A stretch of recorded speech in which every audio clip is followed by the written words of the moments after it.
It is time for another classic PPV review. What is up, guys? Chase Oliver here. Now, the question is for the next review is, September, it wasn't always Night of Champions that was the pay-per-view for the WWE. So I want to know from you guys, what is your favorite Unforgiven? So answer that in the comment section down below for the next classic PPV review. But let's get started with the review of Vengeance 2007 Night of Champions.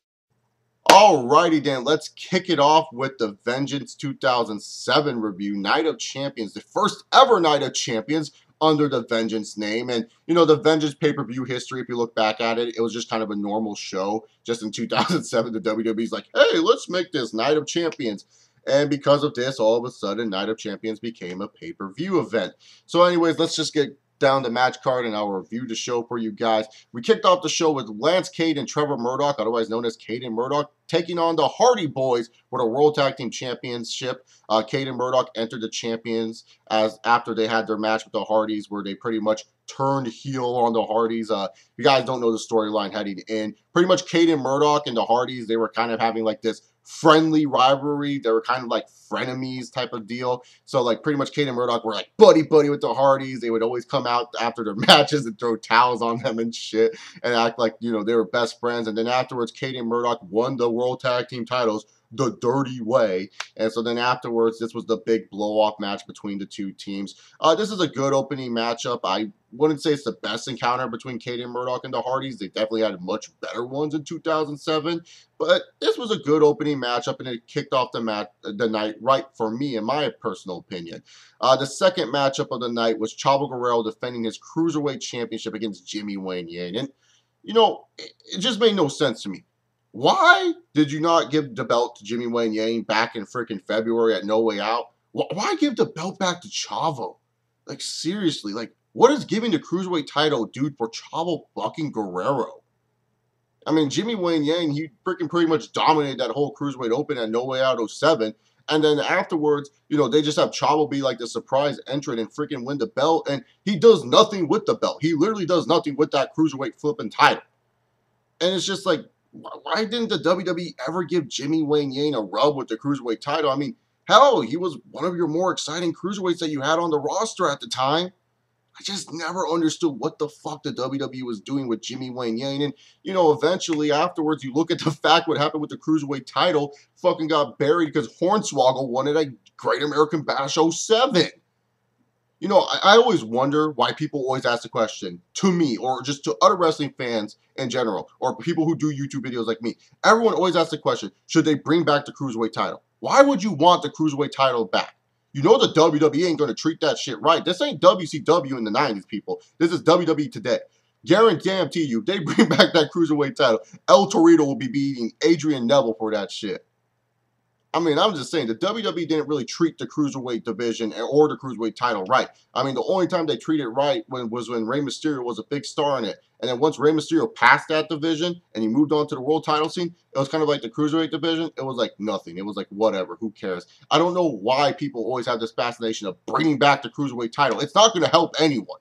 Because like I said, they have El Torito and Hornswoggle running around there, they're just going to bury that belt and job it out. So I just don't understand the fascination of people always wanting that Cruiserweight title back. It always just kind of shakes me off. And I always felt the Cruiserweight title didn't really help build stars for either WCW or WWE. Yeah, you could say in the WCW it was more backstage politics why the Cruiserweight guys never reached up the card. And that's true. But when you look at it, when you put the stigma into the casual viewer's eyes that, this guy's labeled as a Cruiserweight, it's hard to take a guy seriously.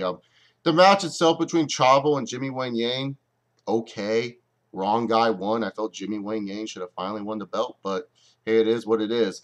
Up next, the vacant ECW title match. Oh, this one has a huge story behind it. So, for a lot of you wrestling fans who don't know, probably didn't watch, Vengeance 07 live, watch the WWE DVD edit because they edited the shit out of that. Trust me, when I was watching the network, I'm like, something was missing here. So, if you guys don't know, originally, the ECW title match was supposed to be CM Punk taking on Chris Benoit.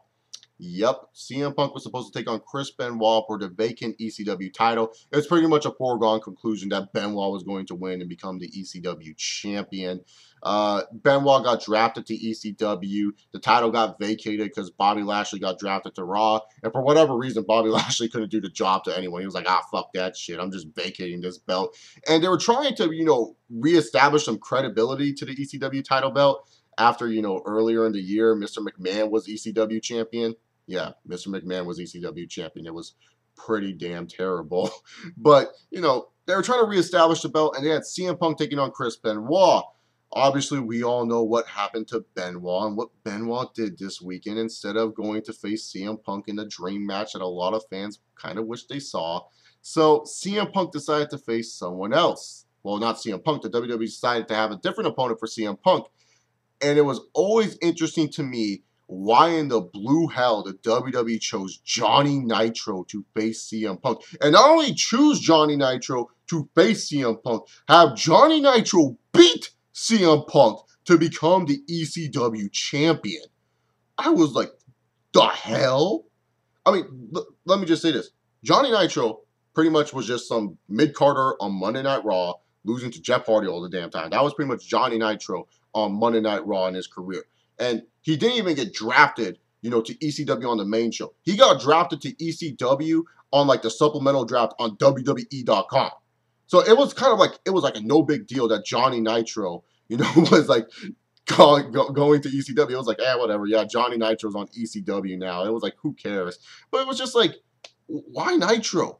Why Johnny Nitro? And not only, giving him the belt and giving him this opportunity, it's like, you just pretty much bury CM Punk in this situation. You really did. You really hurt CM Punk's credibility in this situation, because here's CM Punk, who was, pretty much at that time kind of like an ECW original. He was with ECW from the start of that brand in 2006, and you would figure it'd be a nice cup of tea to make the ECW title look seriously and give it to a guy like CM Punk who would fit the mold of ECW at the time. But instead, you give it to Johnny Nitro, and he goes through a dumb gimmick change in John Morrison. I know a lot of you guys like John Morrison, but back in like 07, that shit was not down for me. I started to like John Morrison when he was doing the dirt sheet stuff with The Miz. But, oh my God.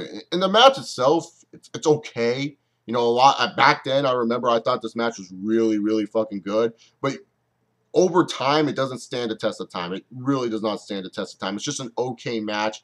If you want to see a CM Punk versus John Morrison match, the last chance match that they had on ECW that CM Punk had, that's their best match. But other than that, this match is just okay at best.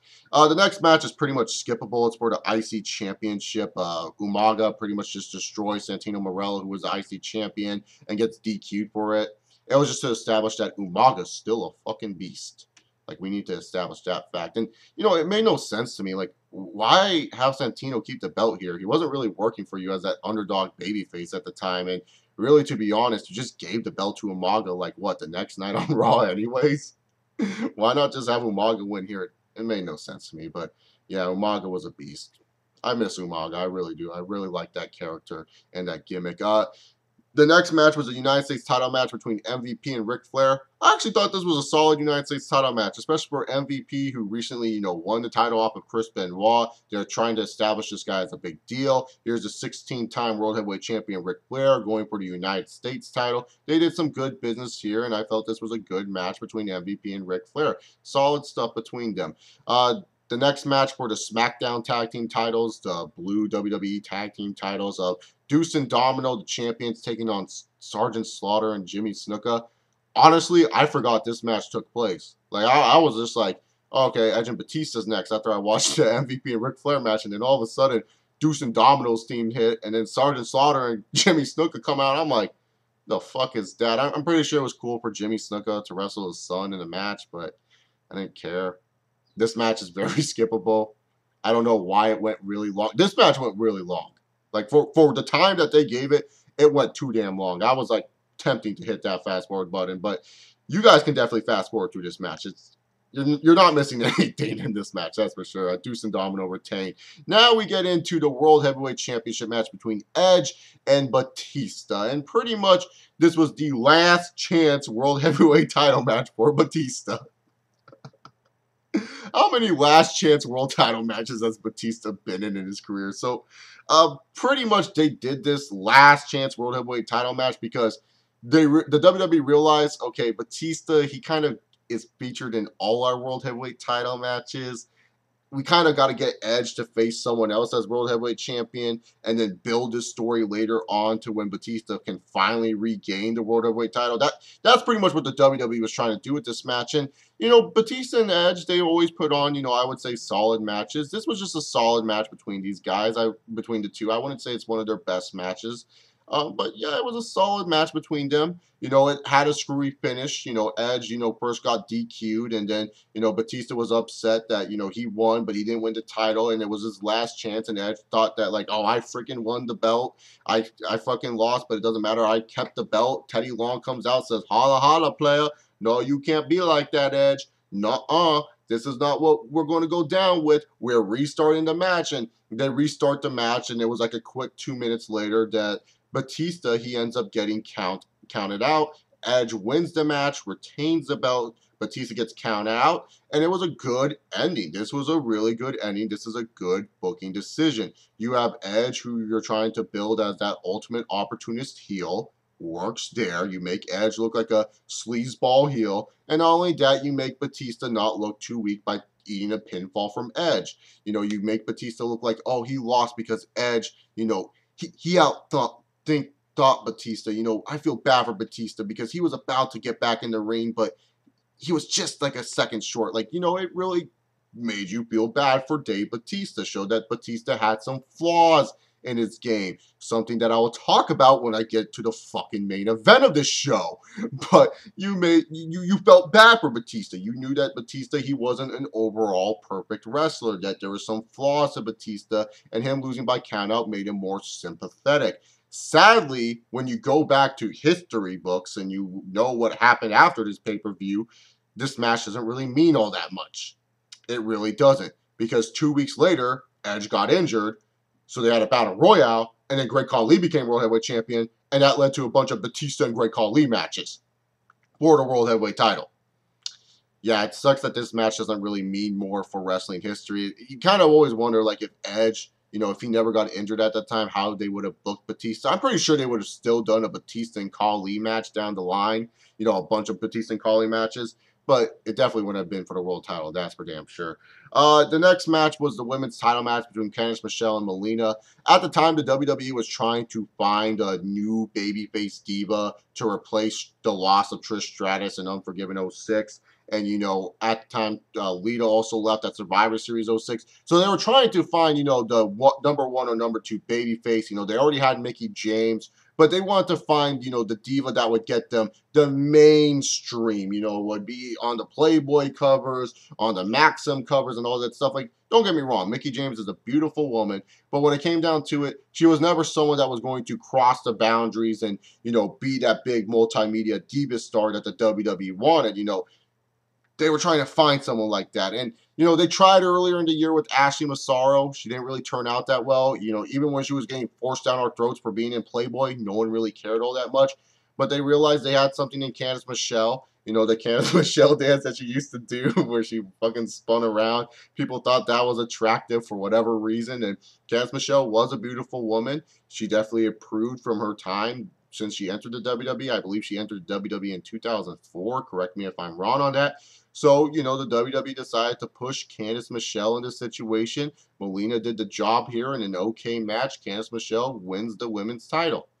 That's all I can really say about it. It was an okay women's match. Definitely surprising that this match was okay. Like, once I heard, let me show you what love is, I was like, oh my fucking God, no, Candice Michelle. Then I saw Molina, and I was like, okay, Molina. And then I was just kind of like, how's this match going to go? And it was actually okay. Okay women's title match. Now the next match. Sums up the WWE. Why a lot of wrestling fans probably stopped watching wrestling. And this sums up the ultimate hate of John Felix Anthony Cena. The reign of terror of John Cena. Like, I'm not going to lie. If I wasn't doing these classic PPV review series, I would do a series of reviewing the reign of terror of Cena. This reign of John Cena, by God, it was just dreadful. It was boring. None of the matches were interesting. And like I said earlier, when I was talking about Batista, they showed Batista had flaws and it made him more humanistic.